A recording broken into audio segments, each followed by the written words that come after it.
Caleb வந்து யோசுவாட்ட கேட்பார், இந்த எப்ரோனை எனக்கு தாங்க அப்படின்னு. அப்போ யோசுவா வந்து கொடுக்கலாம், இவ்வளோதான். இதோட யோசுவா கதை முடிஞ்சுது. அது யோசுவாவுக்கும் காலேபுக்கு இருக்கிற டீலிங் முடிஞ்சுது. ஆனால் பைபிளில் ஒரு வார்த்தை இருக்கும், யோசுவா அதை ஆசீர்வதித்து அவனை ஆசீர்வதித்து கொடுத்தான் என்று இருக்கும். அவன் ஆண்டவர்கிட்ட கேட்டால் எடுத்து கொடுப்பார். எடுத்து கொடுக்கறதுன்னு ஒன்று இருக்கு, அவர் பிளஸ் பண்ணி கொடுக்கறதுன்னு ஒன்று இருக்கு. இது ரொம்ப முக்கியம். ஆமென். அவர் அப்பத்தை எடுத்து ஆசீர்வதித்து யாரை வச்சு கொடுக்க வச்சார்?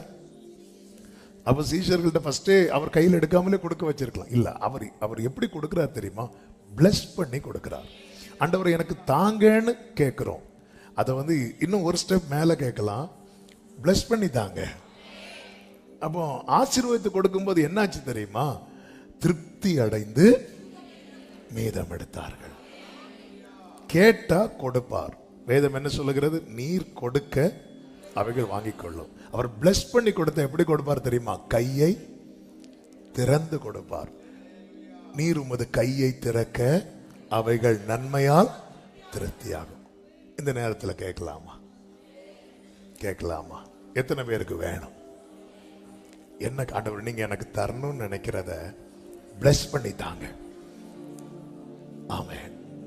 நீங்க எனக்கு என்ன தரணும்னு நினைக்கிறீங்களோ அதை அப்படியே தராதீங்க, பிளஸ் பண்ணி தாங்க.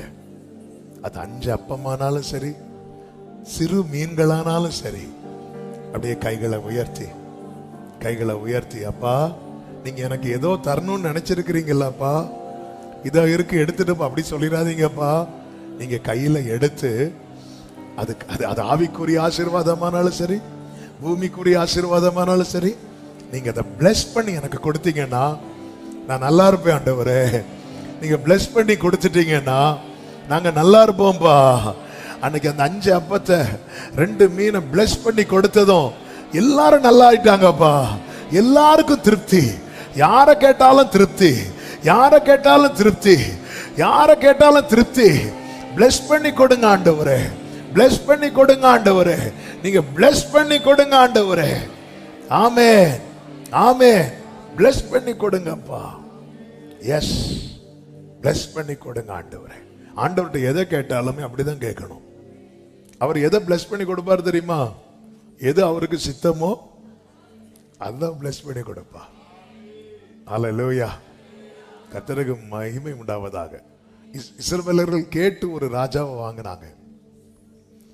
யாரு? சவுல். ஆண்டவர் பிளஸ் பண்ணி ஒரு ராஜாவை கொடுத்தார்.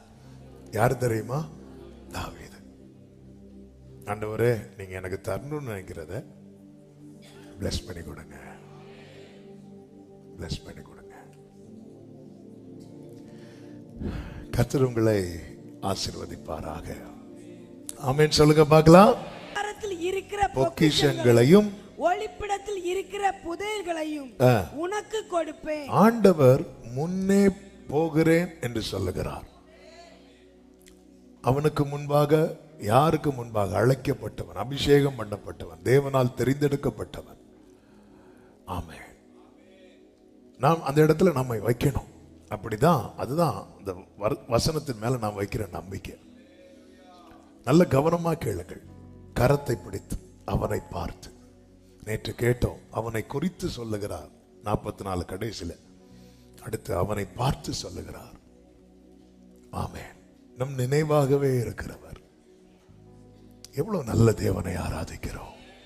ஆமென் சொல்லுங்க பார்க்கலாம். ஆண்டவர் சொல்ல, நான் உனக்கு முன்னாடி போறேன், நான் உனக்கு முன்னாடி போறேன். இங்க 2 காரியத்தை கர்த்தர் செய்கிறார். ஒன்று, கோணலை செவ்வையாக்குகிறார். இன்னொன்று, வெண்கல கதவுகளையும் இருப்பு தாழ்பால்களை என்ன செய்கிறார் தெரியுமா? முறிக்கிறார் என்று சொல்லப்பட்டிருக்கிறது. கோணலை செவ்வையாக்குகிறது எதற்கு தெரியுமா? நாம் அதிலே பயணிக்க. வெண்கல கதவுகளையும் இருப்பு தாழ்பால்களை முறிக்கிறது எதற்கு தெரியுமா? நாம் சுதந்திரிக்க வேண்டியதை சுதந்திரிக்க. நாம் பயணிக்க வேண்டிய பாதையில் பயணிக்காமல் சுதந்திரிக்க வேண்டியதை சுதந்திரிக்க முடியாது. யோர்தானை கடக்காமல் எரிகோவை சுதந்திரிக்க முடியாது. பயணிக்க வேண்டிய பாதையில் பயணிக்கும்படிக்கு கர்த்தர் என்ன செய்கிறார் என்றால் வழிகளை செவ்வைப்படுத்துகிறார். ஒருவனுடைய வழிகள் செவ்வைப்படுத்தப்பட்டு அதிலே அவன் நடப்பான் என்றால் அவனுக்கு ஒரு காரியம் கேரண்டி என்ன தெரியுமா? அவனுக்கான நன்மை எந்த வெண்கல கதவு இருப்பு தாழ்பாள்களால் அடைக்கப்பட்டிருந்தாலும் உனக்கு முன்னே புறப்படுகிறவர் அதை உடைத்து அதை எடுத்து தருவார். ஏசாயா 45:13 என்ன சொல்லப்பட்டிருக்கிறது? நான் நீதியின்படி அவனை எழுப்பினேன், நீதியின்படி எழுப்பினேன், அவன் வழிகளை எல்லாம் செவ்வைப்படுத்துவேன் என்று கர்த்தர் சொல்லுகிறார். நீதியின்படி அவனை எழுப்பினேன். நீதி, நம்முடைய நீதியே யார் தெரியுமா? இயேசுதான். நாமெல்லாம் அவரால் எழுப்பப்பட்டவர்கள், அவரால் மீட்கப்பட்டவர்கள். எனவேதான் நாம் பாடுவோம், நீதியும் ஞானமும் ஆனவரே, அப்படி பாடுவோம். ஹல்லேலூயா. நீதியும், சொல்லுங்க, இயேசுவே. ஆமென். நம்முடைய நீதி அப்படின்னா ஜீசஸ் தான். ஆமென். இவன் இவர் ஆபிரகாம் வரிசையில் வந்தவன் அல்ல, கோரேஸ். அவன் நீதியின்படி, அவருடைய நீதி, இது அவருடைய நீதி. நீதியின்படி எழுப்பினேன், அவன் வழிகளை எல்லாம் செவ்வைப்படுத்துவேன் அப்படிங்கிறார். அவன் என் நகரத்தை கட்டி சிறைப்பட்டு போன என்னுடையவர்களை கிரயம் இல்லாமலும் பரிதானம் இல்லாமலும் விடுதலையாக்குவான் என்று சேனைகளின் கர்த்தர் சொல்லுகிறார். அவன் வழிகளை எல்லாம் செவ்வைப்படுத்துவேன். ஒருவனுடைய வழிகள் செவ்வையானதுக்கு அப்புறம் கர்த்தர் கொடுக்கிற பிளெஸிங் 14வது வசனத்துல இருக்கிறது பாருங்கள். எகிப்தின் சம்பாத்தியமும் எத்தியோப்பியாவின் வர்த்தக லாபம். எல்லாரும் சொல்லுங்க, லாபம். நெடிய ஆட்களாகிய சபையரின் வர்த்தக லாபமும் உன்னிடத்திற்கு தாண்டி வந்து உன்னுடையதாகும். எல்லாரும் சொல்லுங்க, உன்னிடத்திற்கு தாண்டி வந்து. எல்லாரும் சொல்லுங்க, ஏன் இன்னும் தாண்ட மாட்டேங்குதுன்னா வழி செவ்வையாகல. ஆமே, ஆண்டவரே அதை உடைங்க, இதை உடைக்கிறேன்பா, ஆனா நீ வரணுமே. ஆமே, இஸ்ரவேலர் வராம எரிகோவை உடைச்சு யார் பார்க்கிறதுக்கு? அது பாட்டுக்கு இருந்துட்டு போட்டோம். ஆமே, ஆண்டவர் எரிகோ உடைக்கிற, நீ எங்க இருக்க? நான் எங்கேயோ இருக்கிறேன். ஆமே, நான் அதை உடைச்சு எதுக்கு? ஆமே, நீங்க எப்போ வருவீங்க? நாங்க ஒரு வாரம் கழிச்சு வருவோம், எங்களுக்கு இந்த ஃபுட் ரெடி பண்ணி வைப்பீங்களா? நான் இப்பவே ரெடி பண்ணி வைக்கிறேன். இப்படி சொன்னா எப்படி இருக்கும்? என்ன யூஸ்? நீங்க இன்னைக்கு மத்தியானம் வர மாட்டோம், நாங்க அடுத்த வாரம் தான் வருவோம். நீ எங்கேயோ இருக்கிற, உனக்கு சாப்பாடு இன்னைக்கு ரெடி பண்ணி வைக்கணும்னா இது என்ன நியாயம்? ஆண்டவரே கேட்கிறார். ஆமே, ஆண்டவரே எனக்கு சம்பாத்தியமே இல்லை, ஆண்டவரே வர்த்தக லாபமே இல்லப்பா, எல்லாம் இருக்கு. அதுக்கு முன்னாடி ஒரு தடை இருக்கு. ஆண்டவரே இது அதை தாண்டி வரவையும், அதை தாண்டது இருக்கட்டும், நீ ஒழுங்கா நட, நீ தாண்டாத. நம்ம தாண்டிட்டு இருக்கிறோம், இங்க இருந்து அங்க தாண்டுறோம், அங்க இருந்து இங்க தாண்டுறோம். அவன் நீதியின்படி அவனை எழுப்புவேன், அவர் வழியை நான் செவ்வைப்படுத்துவேன். அவனுக்கு கொடுக்கிற பிளெஸிங் என்ன தெரியுமா? உன்னிடத்திற்கு தாண்டி வந்து. ஒருவனுடைய வழிகள் செவ்வையாகும் போது அவனுக்கு வேண்டியவை அவனை வந்து சேரும். இது ஒரு தேவ பிள்ளை புரிந்து கொள்ளணும்.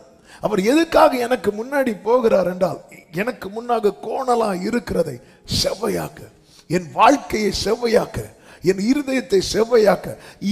இந்த லைனை பிடிச்சதுனாலதான், இது புரிஞ்சதுனாலதான் தாவீது எப்படி ஜெபிக்கிறான் என்றால், சங்கீதம் 5:8 கர்த்தாவே என் சத்துருக்களின் நிமித்தம் என்னை உம்முடைய நீதியிலே நடத்தி. என்ன வார்த்தை பாருங்க! என் சத்துருக்களின் நிமித்தம் என்னை உம்முடைய நீதியிலே நடத்தி எனக்கு முன்பாக உம்முடைய வழியை செவ்வைப்படுத்தும் என்று சொல்லுகிறான். என் சத்துருக்களின் நிமித்தம்.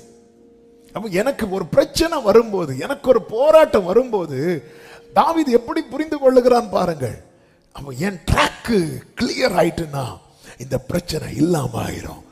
ஆமென். இந்த பகல் வேளையில என்னை கேட்டுக்கொண்டிருக்கிற அன்பு சகோதரா சகோதரி, உனக்கு முன்னாக போகிறது வாசலை திறக்கிறதுக்கு மட்டும் இல்ல, வழியை ஆயத்தப்படுத்துகிறதற்கும். ஆமென் சொல்லுங்க பார்க்கலாம். ஹalleluya. அவர் யார் தெரியுமா? சங்கீதம் 18:32 தாவீது சொல்லுகிறான், என்னை பலத்தால் இடை கட்டி என் வழியை செவ்வைப்படுத்துகிறவர் தேவனே. தேவனே என் வழியை செவ்வைப்படுத்துகிறவர். இந்த பகல் வேளையில இந்த வார்த்தை தொனிக்கப்படும் போதே உங்கள் இருதயம் ஜெபிக்க ஆரம்பிக்கட்டும். ஆண்டவரே, வெண்கல கதவுகளை உடைங்கன்னா ரெண்டாவது சொல்லுங்க.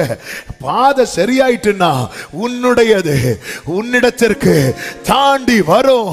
பாதை சரியாயிட்டுன்னா உன்னுடையது உன்னிடத்திற்கு தாண்டி வரும். அதை எந்த வாசலை வைத்து அடைக்க முடியாது. என் பாதையை செவ்வைப்படுத்தும். என் பாதையை செவ்வைப்படுத்துவீராக. என் பாதையை செவ்வைப்படுத்துவீராக. பாதை கிளியர் ஆயிட்டுனா உன்னுடையது உன்னிடத்திற்கு தாண்டி வரும். இதை இருதயத்தில் எழுதி வச்சுக்கோங்க. இதை வச்சுட்டு நீங்க வார்த்தை கேளுங்க. உன் தேவன் யார் என்பதை அறிந்து கொள்ள வேண்டும்.